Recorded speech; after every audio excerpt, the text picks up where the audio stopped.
Maya Angelou won 3 Grammys, published 7 autobiographies, received the Presidential Medal of Freedom. And yet, after 11 books, she said, "Each time I think, uh-oh, they're going to find out now, I've run a game on everybody." Albert Einstein, yes, that Einstein, confided to a friend 1 month before his death that he felt like an involuntary swindler. Nobel Prize winners, award-winning authors, pioneering scientists. And here's what research now tells us. They weren't exceptions. Somewhere between 70 and 82% of people will experience the same feeling at some point in their lives. The most accomplished among us often harbor a secret that feels unbearable. The conviction that they are frauds, moments away from being exposed. Take a slow breath, because tonight, we're exploring something that doesn't live in textbooks about failure. It lives in the minds of the successful. It's the paradox of feeling like an imposter precisely when you have every reason not to. And by the end, you'll discover something about this phenomenon that researchers are only beginning to understand. Something that might completely change how you see your own self-doubt. Part 1. The discovery that changed everything. In 1978, 2 psychologists encountered something that seemed impossible. Pauline Rose Clance and Suzanne Imes were working with highly accomplished women with doctorates, prestigious positions, published research, women whose competence could be measured and documented. And yet, nearly all of them believed they were frauds. Why do so many bright women, despite consistent and impressive evidence to the contrary, continue to see themselves as imposters? They asked in their landmark paper published in Psychotherapy, Theory, Research, and Practice. They called it the imposter phenomenon, an internal experience of intellectual phoniness that appeared particularly intense among high-achieving women. The researchers noticed a pattern they called the imposter cycle. When faced with an achievement-related task, these women responded in one of 2 ways. Some overprepared, pouring excessive hours into work, then attributed success to effort rather than ability. Others procrastinated until the last moment, then credited achievement to frantic final pushes. Either way, success never registered as evidence of competence. It registered as successful deception. Clance herself knew these feelings.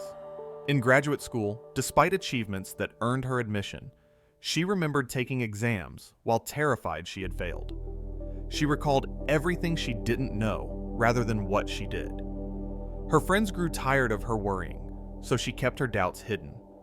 Only when she began teaching did she discover hundreds of people, especially women, spiraling toward the same conclusion. They weren't good enough, and someone would notice. But here's where the story takes its first surprising turn.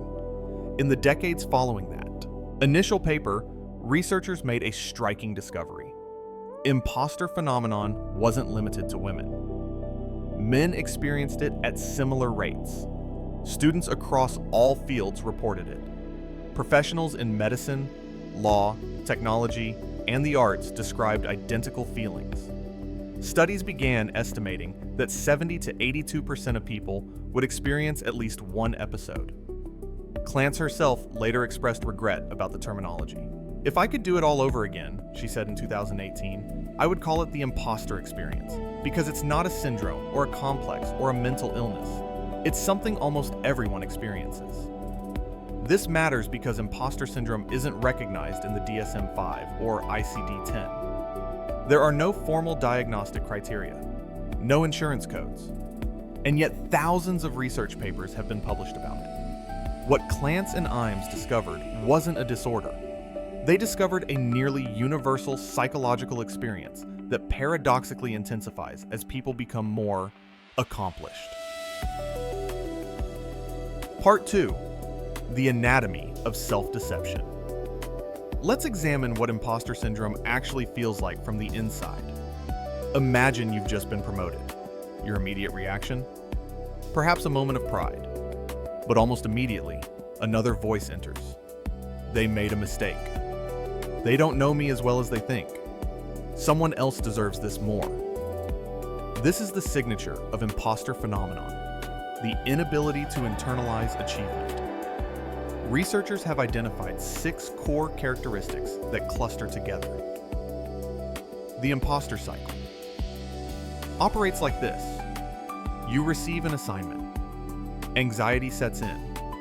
You respond with either over-preparation, working twice as hard as necessary, then thinking, "Of course it went well. I worked harder than everyone else, which proves I'm not naturally capable." Or procrastination followed by frenzied last-minute work, thinking, "I barely pulled this off." Either way, success becomes evidence of fraudulence. After completing the task, you experience brief relief, but worry immediately sets in about the next evaluation. The cycle repeats. This is why achievement doesn't cure imposter syndrome. It often intensifies it. Perfectionism isn't wanting things done well. It's setting nearly impossible standards, then using any gap as evidence of inadequacy. You might perform better than 95% of people in your field, but if you're not in the top 1%, you consider yourself a failure. Superheroism is the belief you should handle every role masterfully. Excellent professional, parent, friend, all while making it look easy. When you struggle to balance these or let something slide, you interpret this as personal failure rather than human limitation. Aticophobia. Fear of failure goes beyond normal nervousness. It's pervasive dread that any failure will confirm your suspected incompetence and expose you as a fraud. Denial of competence means when someone compliments your work, you instinctively deflect. It was nothing. Anyone could have done it. I just got lucky. You genuinely cannot accept praise because it conflicts with your internal narrative.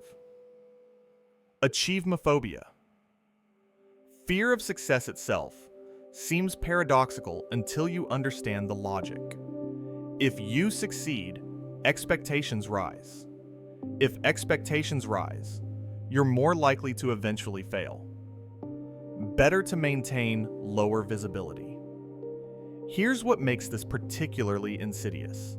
The strategies people develop to cope: over-preparation, working longer hours, avoiding recognition, often lead to more success, which should provide evidence against the imposter belief. Instead, success gets reinterpreted as further proof that you're fooling people. The harder you work to hide perceived incompetence, the more competent you appear, the more fraudulent you feel. Hanwat. Part 3. 5 Patterns. 1. Fear. Dr. Valerie Young, who founded the Imposter Syndrome Institute after 3 decades studying fraudulent feelings, identified 5 distinct patterns in how imposter syndrome manifests. Understanding your pattern matters because each has different triggers and requires different approaches. The perfectionist sets excessively high goals and becomes devastated when they aren't met. Even achieving 95 out of 100 points feels like failure. Perfectionists rarely celebrate because there's always something that could have been better. You finish a successful presentation and fixate on the one question you stumbled over rather than the overall success. The Superwoman or Superman measures competence by how many roles they can juggle simultaneously. You feel you should excel as professional, parent, partner, friend, all at once. When you struggle to maintain this balance, you interpret it as personal failure. These individuals are often workaholics, but they're addicted to external validation, not the work itself. Rest feels like failure. The natural genius judges competence based on ease and speed rather than effort. If something requires hard work or multiple attempts, you interpret this as evidence of lack of ability. Natural geniuses often breezed through early education, creating an unconscious equation. Competence equals ease. When they encounter challenges requiring sustained effort, their self-concept cracks. Jung emphasizes that natural geniuses need to internalize that struggle, and effort are how competence develops, not evidence of its absence. The soloist believes asking for help proves you're a fraud. If I were really competent, I wouldn't need assistance. When they do ask for help and succeed, they discount the achievement. I only succeeded because someone helped me. This pattern creates a vicious cycle where refusing guidance leads to unnecessary struggle, which feels like evidence of incompetence. The expert believes competence requires knowing everything before you can call yourself knowledgeable. You might have a doctorate and years of experience, but you focus on knowledge gaps rather than expertise depth. Experts pursue certification after certification, staying in their comfort zone of learning rather than stepping into arenas where they'd be recognized as experts. These patterns aren't mutually exclusive. You might recognize yourself in 2 or 3. The value isn't labeling yourself, but recognizing the specific cognitive distortions driving your imposter feelings. Each pattern has its own impossible standards and requires different reframing. Part 4. Origins. From family patterns to brain patterns.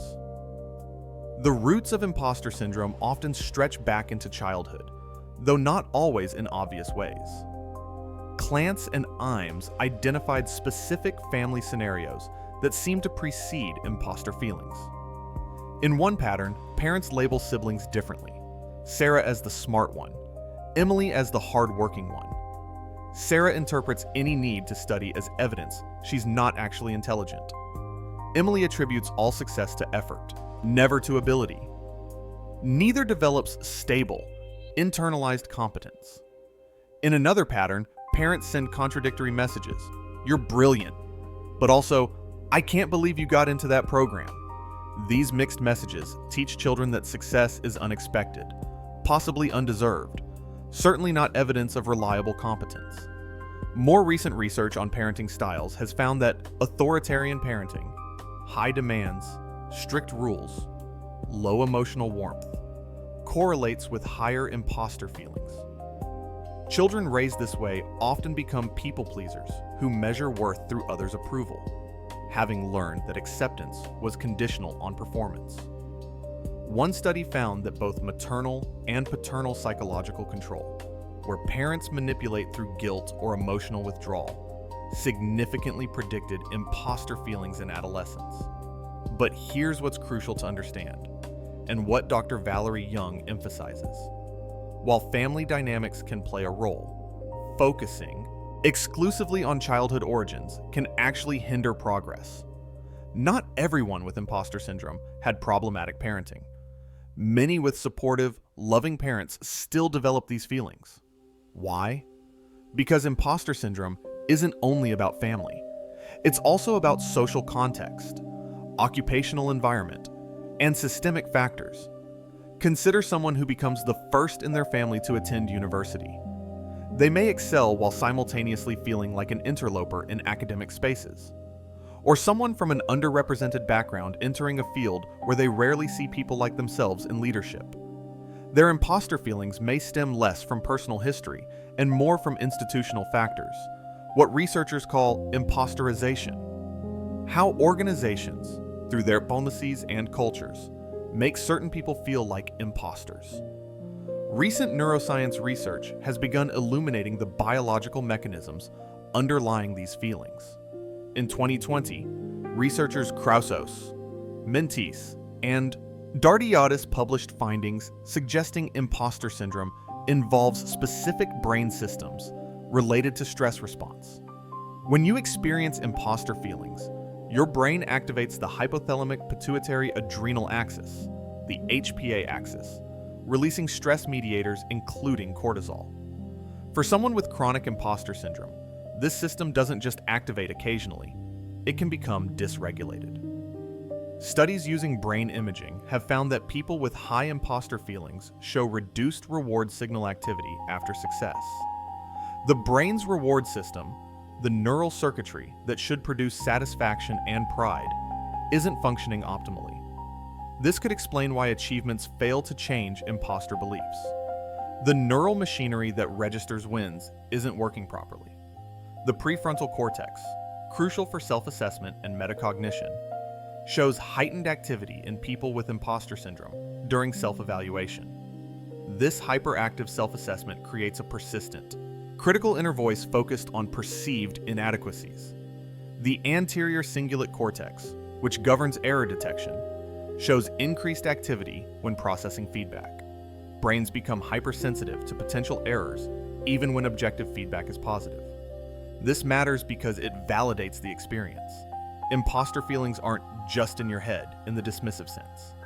They involve measurable alterations in how your brain processes stress, evaluates itself, and responds to achievement. The evidence suggests that chronic stress dysregulation contributes to imposter syndrome, meaning stress management techniques might help not just by changing thoughts, but by literally retraining neural pathways. Part 5. Who feels like a fraud? The numbers are staggering. In a 2020 systematic review analyzing 62 studies, researchers found prevalence estimates ranging from 9 to 82%. That massive range tells us imposter syndrome exists on a continuum.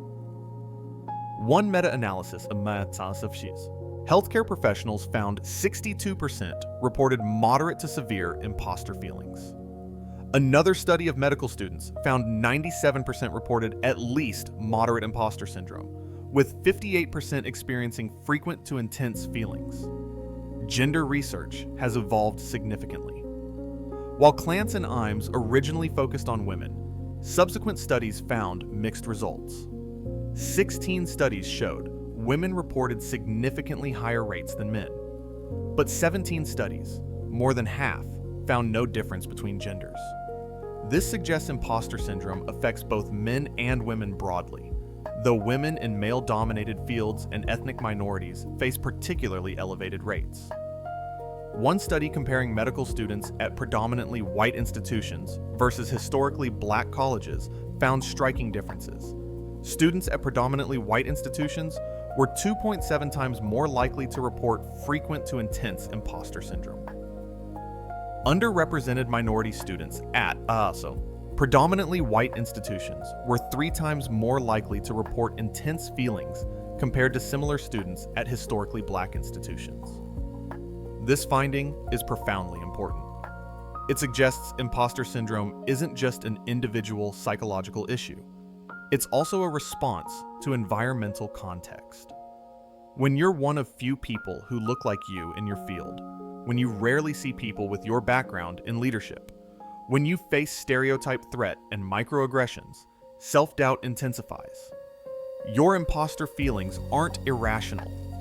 They're rational responses to environments that inadvertently communicate you don't belong. Some researchers have criticized using imposter syndrome for marginalized groups, arguing it pathologizes reasonable responses to systemic bias.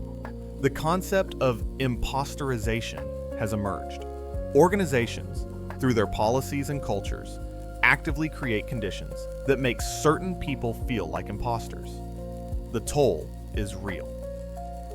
Imposter syndrome correlates strongly with anxiety, depression, burnout, low self-esteem, and even suicidal ideation. Studies consistently show that people with higher imposter feelings report higher anxiety symptoms. The relationship is strong enough that some researchers suggest anxiety might be a core component rather than merely a consequence.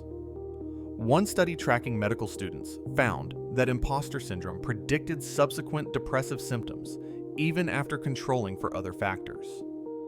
Research in healthcare settings found particularly strong links between imposter feelings and burnout, as measured by the Maslow Burnout Inventory. This matters not just for professionals, but for patient care. Burned out physicians make more errors and show less empathy. Career impacts are equally visible. People with intense imposter feelings avoid applying for promotions, decline opportunities to speak or lead, and engage in self-sabotaging behaviors.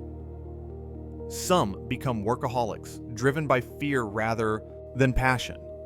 Others become procrastinators, paralyzed by anxiety. Either pattern hinders advancement and fulfillment. Touch. Part 6.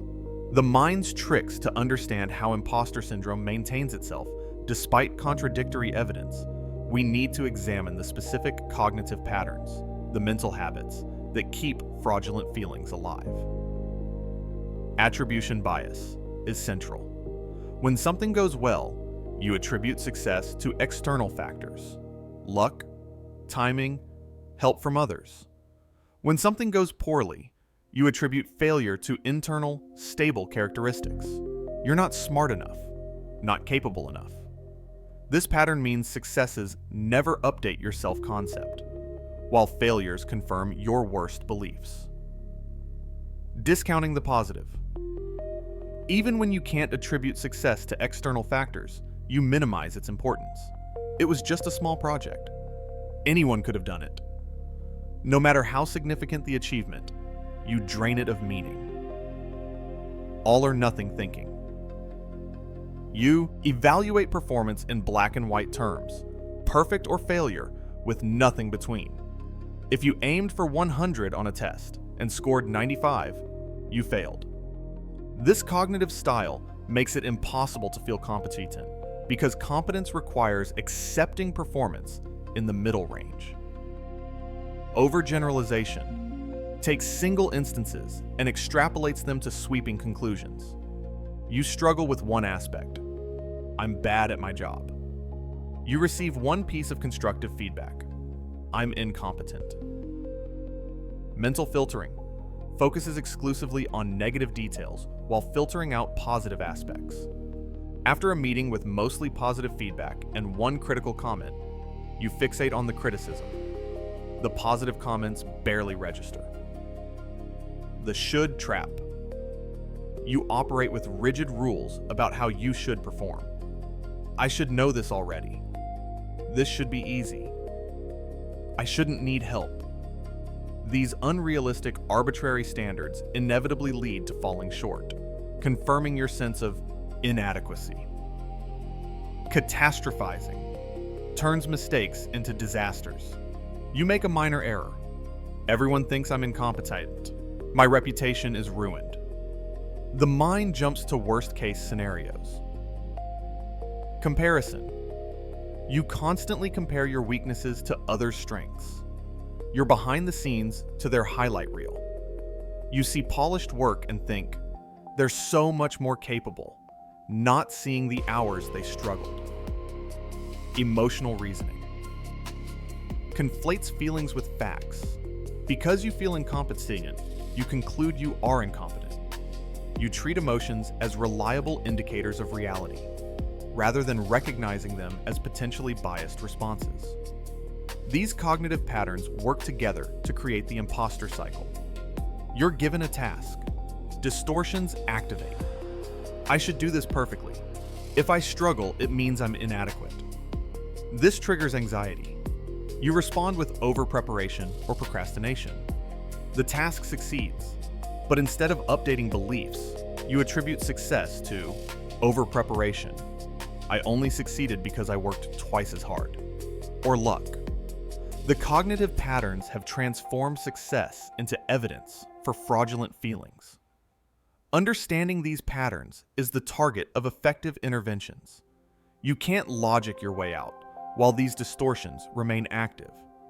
But you can learn to identify them, challenge them, and develop more balanced ways of processing information about your competence. Part 7. Pathways forward. The most extensively studied intervention is cognitive behavioral therapy. CBT is based on a premise that aligns perfectly with what we understand about imposter syndrome. Thoughts, feelings, and behaviors are interconnected, and changing dysfunctional thought patterns can improve well-being. In CBT for imposter syndrome, the first phase involves psychoeducation, learning about the phenomenon itself. For many people, simply discovering that what they're experiencing has a name and that 70% of people share it provides immediate relief. One core belief in imposter syndrome is, I'm the only one who feels this way. Learning otherwise disrupts this belief. The second phase involves identifying specific cognitive distortions. A therapist might ask you to keep a thought record. When you feel fraudulent, write down the situation, your automatic thoughts, and the emotions that followed. Over time, patterns emerge. You notice, I always attribute successes to luck, or I catastrophize every mistake. The third phase is cognitive restructuring, learning to challenge and reframe distorted thoughts. This doesn't mean replacing them with unrealistic positive thoughts. It means developing more balanced, evidence-based perspectives. You have the thought, I only got this job because they needed to fill the position quickly. A therapist helps you examine evidence. Did the hiring process seem rushed? Were there other candidates? What qualifications matched the job description? You begin to see your interpretation doesn't match facts. A more balanced thought. They interviewed multiple candidates and chose me because my qualifications matched what they needed. Behavioral experiments test beliefs in safe ways. If you believe asking for help proves I'm incompetent and shouldn't, an experiment might involve asking a colleague a question and observing their response. You discover they're happy to help and don't judge you. One particularly effective homework assignment, designed by Clance herself, involves listing everyone you believe you fooled.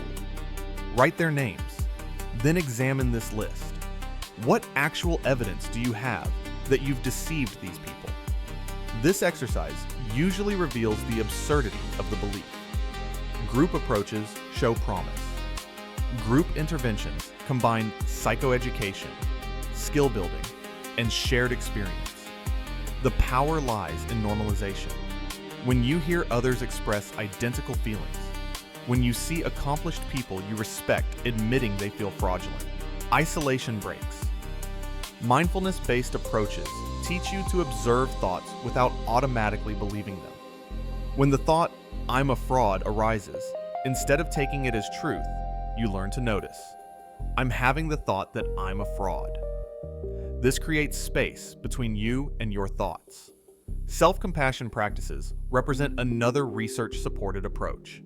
Kristin Neff's work on self-compassion involves treating yourself with kindness rather than harsh self-judgment, recognizing that imperfection and struggle are part of shared human experience, and maintaining mindful awareness of painful emotions without over-identifying with them. One study with medical students found that an 8-week CBT program focusing specifically on imposter syndrome significantly improved mental health, self-esteem, and emotional regulation. The effect sizes were substantial, meaningful change, not subtle improvement. The goal of treatment isn't eliminating all self-doubt or developing unshakable confidence. Some uncertainty is healthy. The goal is developing realistic self-assessment, internalizing genuine achievements, recognizing that competence coexists with imperfection, and freeing yourself from chronic fear of exposure. Part 8. The paradox that changes everything. Now we come to the reveal that researchers are only beginning to fully understand, something that might completely reframe everything we've discussed. Remember how we started? Maya Angelou, Albert Einstein, the most accomplished people experiencing the most intense fraudulent feelings. This isn't coincidental. It's the pattern. Studies suggest that the most competent people, those with the strongest objective evidence of their abilities, are precisely the ones most likely to doubt themselves. This connects to the Dunning-Kruger effect, but in reverse. The Dunning-Kruger effect describes how people with low competence often overestimate their abilities because they lack the metacognitive ability to recognize their deficits. Conversely, highly competent people possess metacognitive awareness.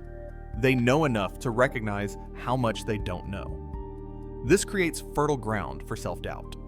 The more you learn, the more you realize the ocean of what remains unknown. Beginners often feel confident because they don't yet perceive the depths. Experts sometimes feel uncertain because they do. Here's the profound implication that the evidence suggests. What if imposter syndrome isn't a flaw in high achievers? What if it's actually a marker of genuine expertise and intellectual honesty? Think about it carefully. Clance and Imes originally studied high-achieving women who, despite accomplishments, felt fraudulent. But what if those women felt fraudulent precisely because they were achieving authentically?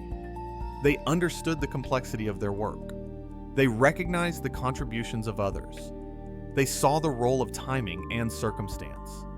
They grasped that success rarely comes from individual brilliance alone. This isn't just speculation.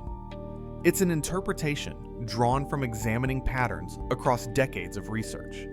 When you look at who experiences imposter syndrome most intensely, it's not random. It's graduate students who are genuinely pushing the boundaries of knowledge. It's physicians who understand that every decision carries life or death weight. It's researchers who recognize how provisional scientific findings are, how much remains unknown. The people who never experience imposter syndrome. Research reveals something fascinating. While some are genuinely confident and well-calibrated in their self-assessment, others may lack the self-awareness to recognize their limitations. The absence of self-doubt can sometimes indicate not competence, but the inability to accurately evaluate oneself. Some of the most dangerously incompetent people are those who never question whether they're good enough, because they lack the insight to recognize when they're not. This could imply that imposter syndrome, in its milder forms, might not be something to eliminate entirely, but something to understand and work with. The self-awareness that creates fraudulent feelings is the same self-awareness that drives excellence, continuous improvement, and intellectual humility. It's the same quality that makes you double-check your work, seek feedback, continue learning, and approach challenges with appropriate caution. Consider the medical students experiencing intense imposter feelings. They're learning to hold people's lives in their hands. Shouldn't they feel the weight of that responsibility? Shouldn't they question whether they know enough, whether they're making the right decisions? The absence of those feelings might be more concerning than their presence. A medical student who feels completely confident, despite limited experience, might be more worrisome than one who questions their readiness. The issue isn't the existence of doubt. The issue is when doubt becomes distorted, chronic, and paralyzing. When it prevents you from recognizing genuine competence. When it triggers dysregulated stress responses. When it makes success feel hollow. When it stops being useful information and becomes destructive noise. Based on what we know from patterns across research, we can assume that the optimal state isn't perfect confidence. It's calibrated self-assessment with compassion. It's the ability to say, I don't know everything, and that's okay. I'm competent in some areas and learning in others. My achievements are real, even if they involved effort, help, and favorable circumstances. Uncertainty doesn't equal incompetence. Let's go deeper into this scholarly interpretation. Evolutionary psychologists have proposed that some degree of self-doubt may have been adaptive in human history. In a social species where cooperation and accurate self-assessment mattered for survival, the individuals who slightly underestimated their abilities may have been more likely to seek help, form alliances, and avoid overreaching in dangerous ways. Perfect confidence could be deadly. Some uncertainty promoted survival. If this is true, then imposter syndrome might represent an evolutionary trait, self-doubt, that in modern high-pressure, high-achievement contexts becomes overactive. Like an immune system that evolved to fight infections. But in some people, attacks the body itself, the self-assessment mechanisms that evolved to keep us humble and connected, might in some individuals and contexts become hyperactive and distorted. This reframes the entire phenomenon. Maybe the question isn't, how do I stop feeling like an imposter? Maybe it's, how do I honor my self-awareness while recognizing my genuine competence? How do I maintain intellectual humility without descending into self-doubt? How do I acknowledge uncertainty while still claiming my achievements? The goal becomes integration, not elimination. You don't need to choose between self-awareness and self-confidence. You can hold both. You can recognize that you don't know everything and that you're still legitimately competent. You can acknowledge the role of help, luck, and circumstances while still owning your achievements. You can maintain intellectual humility while stepping into leadership roles. This scholarly interpretation, drawn from patterns across multiple studies and theoretical frameworks, offers a fundamentally different way forward. Instead of viewing imposter syndrome as purely pathological, a disorder to be cured, we might view it as an adaptive trait that's become maladaptive in its intensity. The metacognitive awareness that creates fraudulent feelings is valuable. The chronic fear and inability to internalize achievement is not. The work, then, is refining your self-assessment tools, keeping the intellectual humility while releasing the distorted cognitive patterns, maintaining awareness of your limitations while also acknowledging your genuine capabilities, honoring your uncertainty while still stepping into opportunities, learning to distinguish between useful self-awareness and destructive self-doubt. Think about it this way.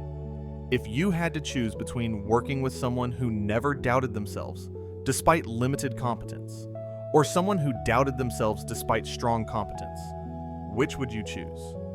Most people would choose the latter. That person is more likely to double-check their work, seek input, recognize mistakes, and grow. The challenge is helping them see their actual competence and sentience while maintaining their valuable self-awareness. Perhaps the people who achieve the most while maintaining their humanity, their curiosity, their humility. Perhaps they're not the ones who conquered imposter syndrome.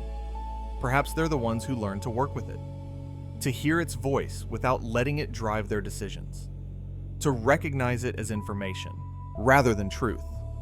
They learn to ask, is this doubt telling me something real about my preparation, or is this the familiar distorted pattern? They learn to separate accurate self-assessment from cognitive distortion. This doesn't mean imposter syndrome is good or shouldn't be addressed.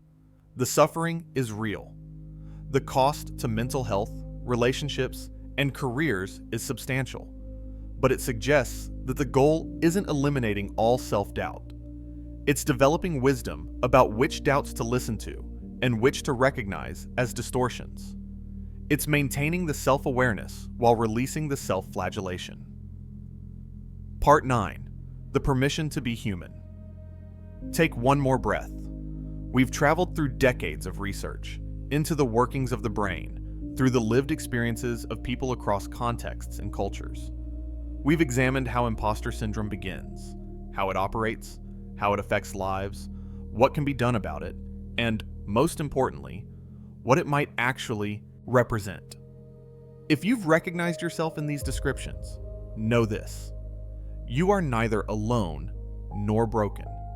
Your brain has learned patterns of interpreting evidence. Those patterns can be refined. Not instantly, not without effort, but they can change. The irony is that many people experiencing imposter syndrome are precisely the thoughtful, self-aware individuals who hold themselves to high standards and care deeply about doing good work.